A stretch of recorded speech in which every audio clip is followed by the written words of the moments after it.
Glad to have you back. It's the Business Daily right here on Trust Television. And of course, we are reviewing activities at COP30 ongoing in Belem, Brazil, down there in the South America. Of course, a lot happened this week with regards to what is happening there. We saw a lot of protests. Of course, we saw surprisingly the governor of California attending that event there. Of course, we'll try to hear from what is happening there. Dr. David Michael Terungwa is the Executive Director, founder of GIFSEP, Global Initiative for Food Security and Ecosystem Preservation. He joins me virtually now from Balem, Brazil. Good morning, Dr. Michael.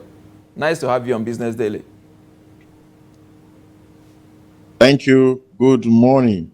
All right. Quite a good day to have you on the show. Let's look at what has happened in the first 1 week of the 2-week event in Balem there. Of course, it ended without, some are saying that there is no clear sign of any major deal so far. Does it appear that negotiators are somehow struggling to turn promises to finance, adaptation, and of course, loss and damages into firm commitments?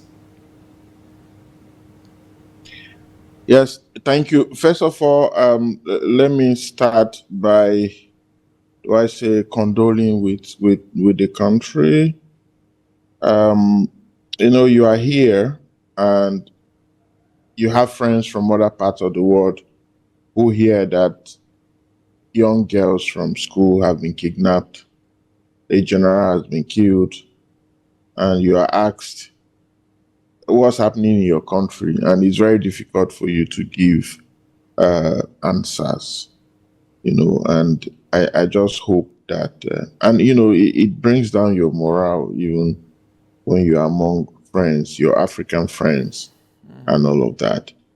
But that being said, I just hope that we can bring this to an end, because it's bringing some level of shame on our country, and this is not good. We cannot continue like this.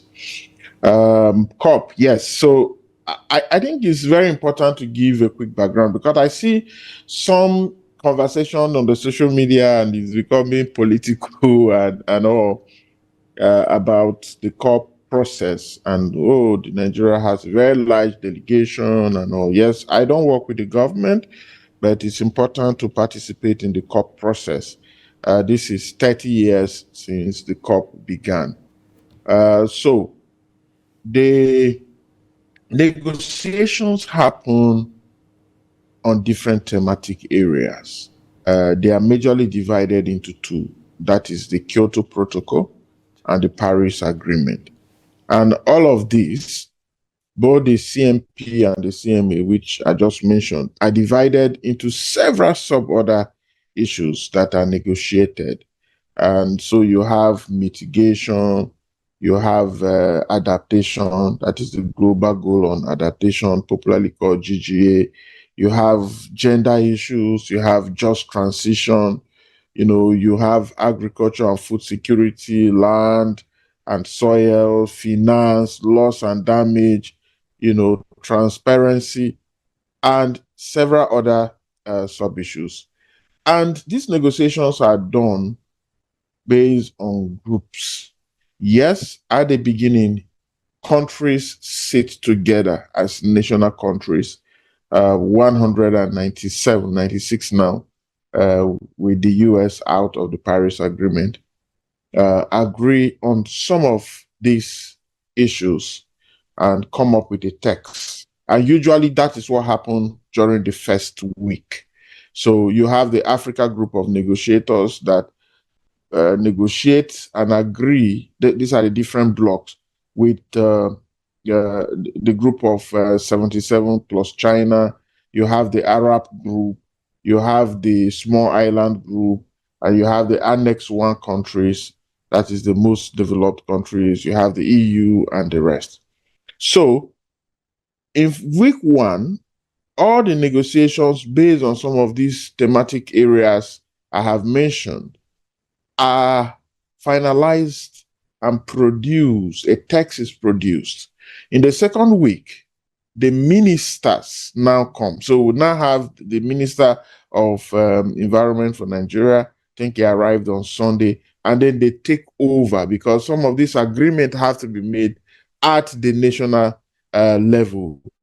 And so the negotiation continues. So the week one year started very slowly, as a matter of fact. And I was sharing with a friend that in Nigeria, we say we know how a good weekend will be from Thursday. So week one was our Thursday, and it wasn't looking very, very well because there was no clear progress and there was very limited, ambition, and that was very, very worrying. So what were the major things that week one looked at? I will summarize it by giving you just majorly three, which were the things I focused on. I mean, the COP is quite big. You cannot focus on everything. That's why sometimes the delegations are also big. But I focus more on what concerns Nigeria and what concerns the global South countries. And number one among them is adaptation. The global goal on adaptation is what I focused on. And there was limited progress. The focus for negotiations for that week one on adaptation were the goals, the indicators that will show that we are making progress or not. And that was a big issue for the Africa group, the AGN, because they felt that indicators, adaptation issues are national-based issues. So it is improper to have a global indicators, So, but the issue is really that indicators alone cannot provide resources. So the big question is, we need adaptation finance. The people in the global north were insisting that if we don't have indicators, they cannot commit to finance. So the negotiation on that has continued to this week, and I will give a highlight on where it is as at yesterday. The other issue was where some limited progress was made was the collective response to the 2035 NDCs submissions. Of course, Nigeria submitted our NDCs 3.0. It is big ambition, but then the big question remains the finance for implementing that NDCs. Where progress was clearly stalled was in the issue around, the institutional arrangement for just transition. So you hear just transition, what does it really mean? Say, moving away from fossil fuels to renewable energy. But then there is no global mechanism for how that just transition would be. So this was a very contentious issue. We believe, and even those in the global South countries believe, that we must have a clear mechanism. For us, what are we even transitioning for in the first place? We emit very little. Absolutely. We are still struggling with the issues of electricity and energy. So there's nothing we are transitioning from. Rather, we have emissions to avoid as we grow, our economies going forward. Where there was some, of course, again, where I was talking about progress is securing ambitious finance package. Right. All of these conversations will make no meaning if there is no money. Yes, please. All right. You talk about Nigeria. Since we're starting from there, let's focus on what the Director General of the National Council on Climate Change did say yesterday, talking about Mrs. Tenioye Majekodome. She did say yesterday that Nigeria will intensify efforts to advance the green economy toward mitigating climate change.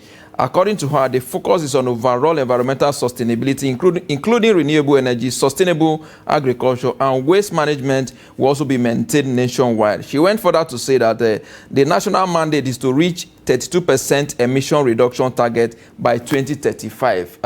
By your position, you are privy to some of the government policies with regard to climate change. How sincere are we to achieve this ambitious target? I think it goes beyond sincerity. It, for me, is the means of implementation. Because if you look at these ambitious NDCs, and that's why we are saying we cannot do all of this by ourselves, we need support. And that support must come and come right. And so we're saying that how will this support come? If it's finance, will it come in terms of investment? Will it come in terms of loans or grants? And we are against loans, as the case may be. So Nigeria, I would say, on the policy level, we are not doing badly. We are the first country in West Africa to submit our NDCs. We have the NCCC, we have all the policies, gender policy on climate change, national adaptation plans, and all. I think clearly it is the implementation that is the big issue. And that implementation comes a lot with finance. So where is the finance? Where is it coming from? And where will it come from? Can the federal government alone do this? The question is no. So how about the states? And also that for me is where I think we have a very big issue. So we must transition right. Even when we talk of renewable energies, it is the same just transition we're talking about. And it must be different from what happened in the crude oil sector, where it is more like exploitation, where it is pollution, where there is social injustice for communities, So this has to be different. And for us to make it different, it means that we must invest right, we must take advantage of the minerals we have, and we must ensure that we stop exporting our raw materials, raw minerals to other countries, and then they bring back the finished product to us, and then we'll buy at a very high rate. The dash for critical minerals, that is minerals that are crucial for energy transition in the country, lithium, cobalt that we have. If you look at the mining going on in the country, clearly tells you that we are not on track to a just transition, because the mining in most of these communities is bringing in security. One, it is clearly destroying the ecosystems in that place, and we must check the ecosystem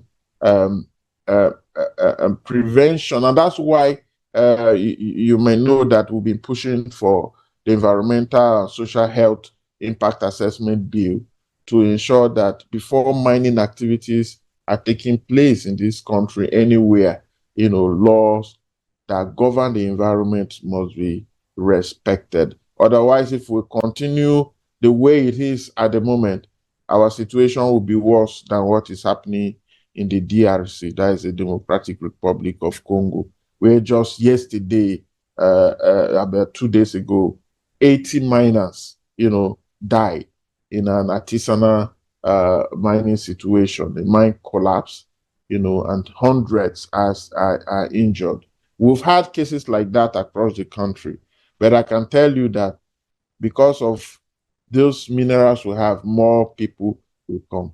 But we must mine sustainably to protect the communities, the host communities that have these mines. All of these are part of the just transition as we go forward. Yeah. Let's talk about COP. Like you rightly mentioned at the beginning of this conversation, COP is 30 years old now. And of course, they are concerned that the conversation at COP every year has always been the same. You've been attending this COP for a very long time. As a participant, are you in any way bothered that the conversation is not like matching the corresponding commitment? Yes. So this is diplomacy. And I think that what we need to do in Africa is more unity. And we need to negotiate right. So the global north countries are very strategic in their negotiations at the different COP. I agree with you that the COP process is slow, but I will also say that there have been some progress. When nations don't talk, they fight. So for now, we have the opportunity to talk and to discuss some of these issues. But the fact is that it is actually slow. And that's why we're happy with the theme of this year's COP, which is moving from commitment to implementation. We've had too many commitments, starting from the Kyoto Protocol to the Paris Agreement, to all the monies that have been promised. You keep hearing nations, this nation pledged this amount.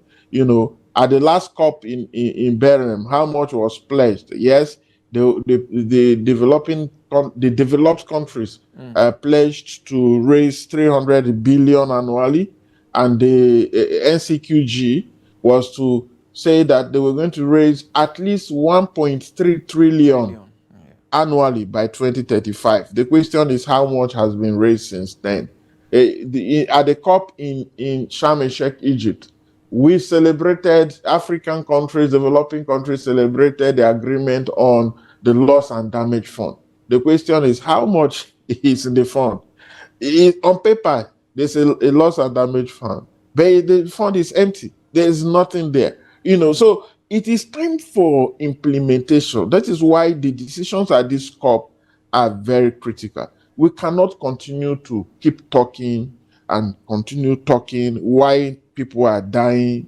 We are looking at the lives of billions of people in developing countries and Africa, and if we continue to talk with this very slow progress, then we will not make meaning out of it. But like I said, the global north countries are strategic in their negotiations. They are not negotiating at the COP with the question of justice. They are negotiating based on business opportunities that they can get out of this very bad situation. And this is why this has dragged up to this time. Absolutely. They are looking at, they want to sell to you technology to help you develop. Yes, we don't have, those technologies. And now, and which was what the Kyoto Protocol was supposed to address. Now they are transitioning and bringing trade into it. And at this COP too, there is a lot of conversation about trade. And some of this, like the European Union CBAMs, is more like unilateral trade arrangement, and that does not take into consideration other countries. If you are saying that you have a carbon border adjustment system or program where any other country that is exporting to the EU, must prove that what they produce was not carbon intensive, what are you now doing to those countries? You are further reducing their, their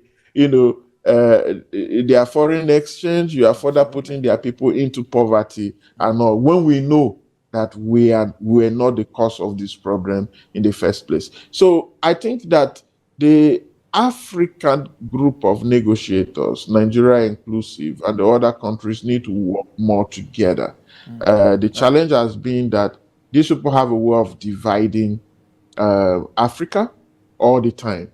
And at COP process, all the blocs must agree on everything before it is accepted, because before it becomes binding. So you can imagine the number of countries to get everyone to an agreement is not something easy. That is easy. But these people from the global north have a way of doing that, And that's why sometimes we don't achieve so much at the COP. Indeed. That brings me to the issue of lobbying now by some, some countries that are actually growing fossil fuel, and the issue around limited space for frontline communities. I mean, how can this be managed? What's your take? Is this going to weaken the outcome of this COP? So let me take you back to the COP in Dubai. That's COP28. And what was the major outcome of that COP was, phase out fossil fuels, right? We know this is the problem. The problem of climate and the climate change and all of the impact is basically fossil fuels. So phase off fossil fuel. Now we are holding the COP in Brazil. That same year, Brazil joined OPEC +1. And a quick check showed that Brazil had the major foreign earner for Brazil last used to be agriculture, and food, soya beans and beef and all. The number one export earner for Brazil last year was fossil fuels, was crude. So you have countries like Senegal that are discovering oil. Then you have the big guys, that is the Arab group, who depend largely on fossil fuels, and we call them blockers, because when there is progress in many of the areas, they come out and block it. So because this is what they depend on, this is where their source of funding come from. But it's quite difficult to navigate, all of this. So I agree with you that yes, we need to make progress, but countries are still holding back to what they feel is what will sustain and hold their economies. But in doing that, if you look at the rest of the world, if you look at what happened in Iraq just yesterday, including the UK, including Spain and all, with devastating flooding and all, you know what happens in Nigeria and all of that. So it's a big issue that we must tackle as a people. It's collective, otherwise we are jeopardizing the future generation and even ourselves, that we are not able to achieve all of these targets we've set for ourselves. Agenda 2030, Sustainable Development Goals 2030 is less than 4 years. How close are we? Agenda 2063 of the African Union, can we really achieve it? The answer is no, if we don't tackle the impact of climate change. Indeed, a lot needs to be done in that regard there. Let's look at some of the high points of what happened in the course of the week, the first week of the COP. We saw the governor of California, Gavin Newman, at present there in COP. This is the very first time we're seeing an American presence in COP after their exit from the Paris Agreement. Does it come to you as a surprise? Oh no, not at all. So the just like you have in Nigeria, at the COP, I have seen several persons, including commissioners for agric in different states, commissioners for environment in different states at the COP. I think is one of what makes Nigeria's delegation very, very big.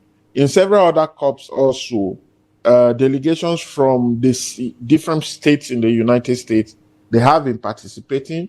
California has been a leading state, when it comes to renewables and other things relating to climate change. So yes, that the American government, in quote, is not at the COP does not mean that you don't have other states represented here. I've told you that a lot of these people see COP as business opportunities. So if you don't participate, the Chinese are already, winning in the area of renewable energy. They are the largest producers of solar panels in the world and all. So if you sit and wait, then you are doing yourself no good. So it is not a surprise. I will say. Yeah. But there was something the Governor Gavin said, and I want to point it out. He said, I am here because I don't want the United States of America to be a footnote at this conference. I mean, how does that resonate with the COP30 in Belem? No, I think this is not I don't really like discussing this yet because this is not the first time that the US pulled out of the Paris Agreement. This is the second time, right? During Trump's first tenure, he was out. The same thing played out. You had state governors who came in. You had institutions in the United States. Some of the major funders for climate-related activities and charity, they are all from the United States. So they still participate. It is that political, direction that is missing, and then missing also is the fact that the United States is going back, to fossil fuels and all when they are the number one emitter of greenhouse gases. So I believe that after Trump, we don't know who comes in, but would likely come back to the table because America is already missing. In as much as the world would have wished that they are part of this, So yes, they are a big power. Superpower in quotes. I don't like the term superpower because superpower sometimes mean bullying people and all of that, So, but of course, in terms of greenhouse emissions, in terms of technology, in terms of the resources they provide to the United Nations processes and all, they are indeed a big power. And so the presence of the governor of California at the COP is very reassuring for many of us. Yeah. All right, quite interesting. There was something that also happened on Wednesday. I'm sure you probably witnessed that. The indigenous protesters that stormed the venue of COP. What were their grievances? Oh yeah, so we are very happy that the COP is taking place in Balem. If you are here, Abuja is hot, right? This place is hotter than Abuja, and then you begin to imagine, and this is their winter, and it is this hot. Then you begin to imagine what happens to these people, and I now understand why they don't wear shirts. They don't. You just see them paint their bodies and move around. This area is of global importance. It's houses one of the biggest forests in the world. We have another very big forest in Africa, but we often don't talk about it, and that is the Congo Basin forest. You will know that the Amazon have been described as the lungs of the earth. The indigenous people are losing the Amazon slowly to exploiters. I can tell you that in the past 1 year, deforestation within the Amazon happened largely that you can equate it to the size of France as a country. Just imagine the size of France. That's huge. Is the area that was deforested. So logging is taking place, mining is taking place, and they are converting all of these places to farmlands and displacing the indigenous people. So they are not happy. And that day when they stormed and blocked the access, speaking to a few of them, of course, through interpreters, they speak Portuguese, you get a feel that, you see, how can a COP be happening and they are not involved? This is an issue that concerns them. They want to be among those negotiating. But of course, the COP process does not work that way. But their voices were really heard, and that's how it should be. We cannot be discussing issues that concern the people And the people who are suffering from this impact are not part of these decisions. This is one of the biggest issues that sometimes we make in the world. People sit in New York, in Washington, or even in Abuja and take decisions for people living, somewhere in Jatoka in Benue State or somewhere else in Africa. And then you bring some of these solutions down and it does not work. The real question for me is, how do we really define development? So for the fossil fuel companies and those who exploit people, communities, and resources will come with the big term: we want these people to be developed. So what is development? You don't look at New York City and just equate it to development. What is the life, of the people in the New York City? You could have someone who lives in the Amazon forest and is having the best life ever than someone who is living in some big, city somewhere in New York or somewhere. So that conversation about development really needs to change. And also, I was totally in support of the people of the Amazon, especially that their lands are being taken, they are losing their culture, they are losing their tradition, and that. Yeah. All right, quite interesting. There was also something that also happened on Monday, more like a confrontation between the climate campaigners and, of course, the big agricultural lobbyists. That one also happened on Monday as well. How will you explain that? What were actually the reason? So the often at this COP, personally, my organization focuses on food security, climate change and food security. I came prepared to follow the negotiation on food security, agriculture and food security, under the Sharm el-Sheikh joint work on agriculture. But agriculture has been an orphan at this COP.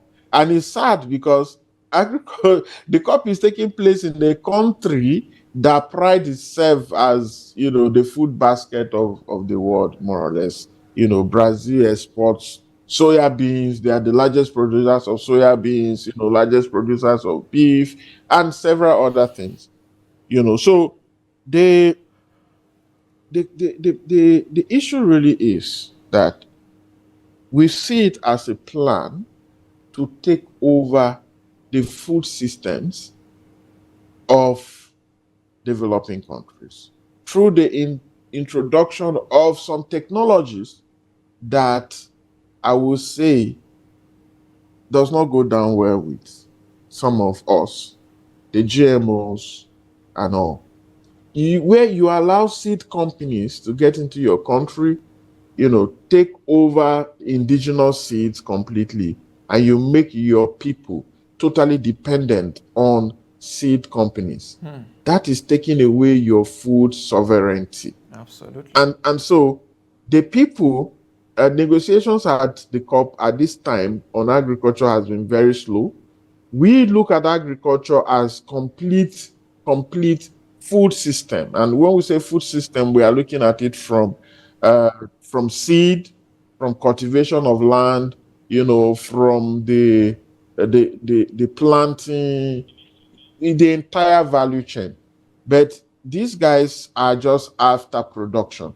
And production for them is just get the seed, just get the chemicals and all. So the chemicalization of agriculture is where the big issue is. So for me, that's why I always say that it is not just food security, it's also food sovereignty.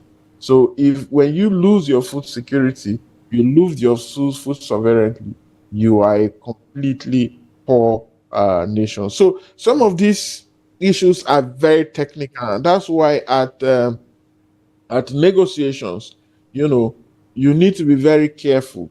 I'll give you another example. When gender is being discussed, you hear issues of human right in gender.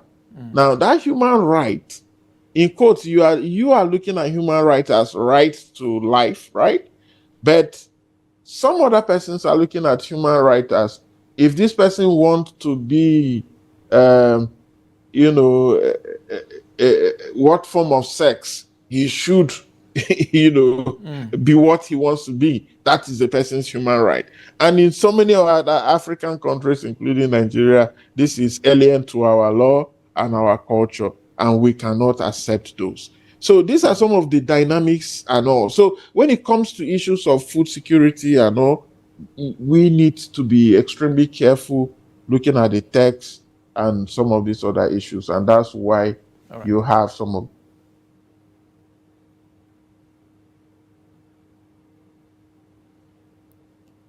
having some network challenges there. I hope that David will join back so that we can actually conclude the conversation there. We've been discussing the COP30 ongoing in Belem, Brazil, a South American country. A lot is being discussed. The issues around the climate change, issues around deforestation.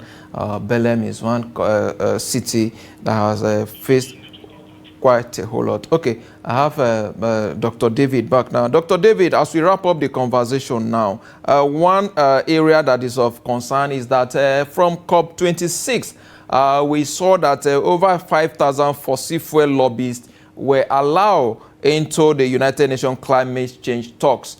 For you, as somebody who is I've been attending COPs and see how negotiation and decisions are being taken. Does this worry you? Is it part of what is slowing down the implementation of some of the policies?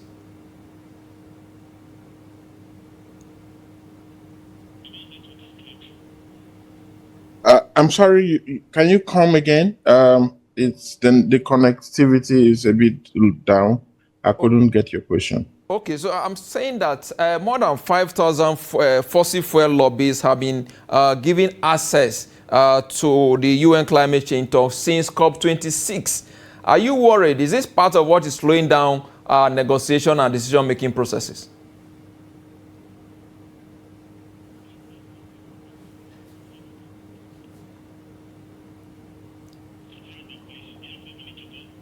Okay, the network is giving us some challenges there with regards to our conversation. We'll be speaking to Dr. David Michael Terungwa.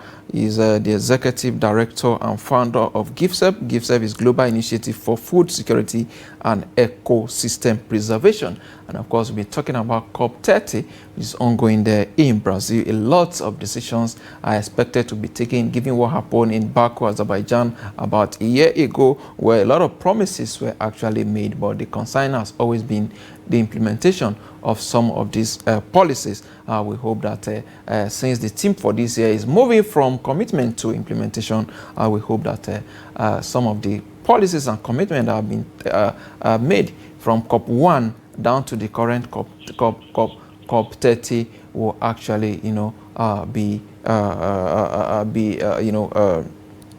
these implementation processes in that space will start. With that, it's a wrap on the show today. We'll be back again here tomorrow for more. I am Yusuf Akogu.